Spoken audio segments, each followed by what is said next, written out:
Now, staying on with this story, U.S. Secretary of State Antony Blinken and Russian Foreign Minister Sergei Lavrov met in Geneva. Frankly, the two leaders did not expect a breakthrough.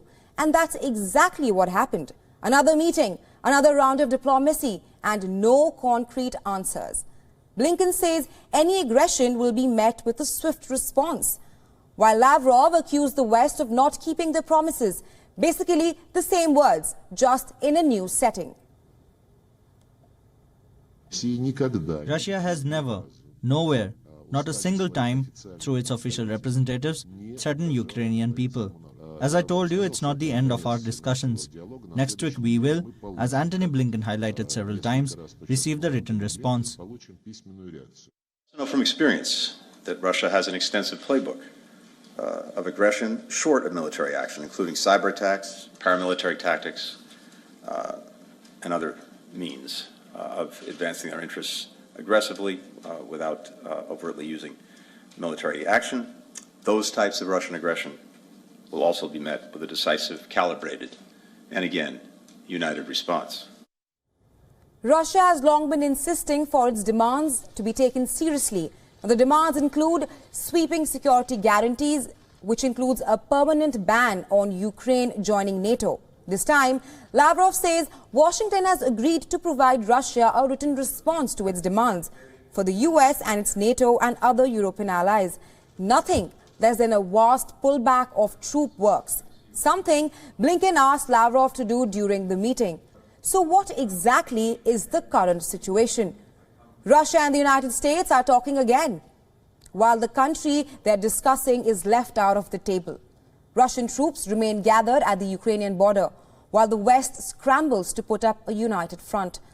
The current conflict between the West and Russia has many layers. They are fueled by multiple issues. But at the crux of one conflict is one belief.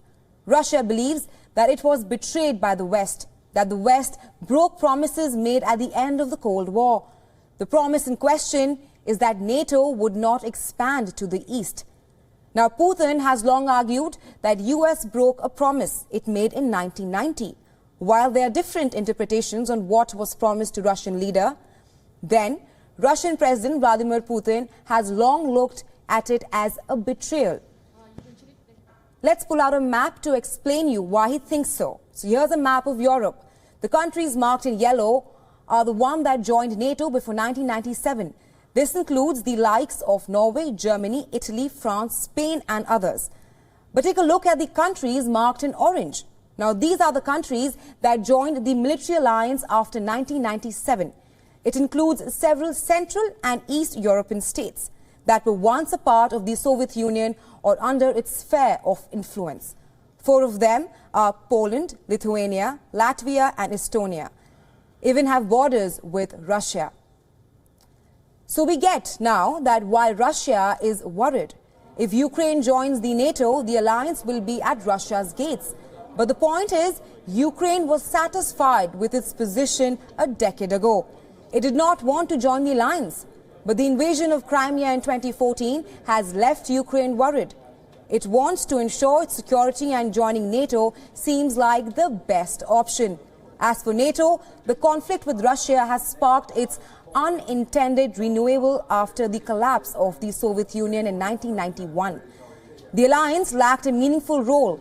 The US-led invasion of Iraq in 2003 created bitter disputes between several members. Macron even once described NATO as brain dead. But the conflict now has given it renewed purpose. An allied unity in an often fractious organization of 30 member states. Currently, nothing has changed. A 90-minute long meeting in Geneva was another diplomatic scramble, the latest in the flurry of diplomacy in the region. But the question is, will it avert a potentially devastating new war in Europe? Only time will tell. Closely coordinate with, consult with all of our allies and partners who share our deep concerns about the moment we're in.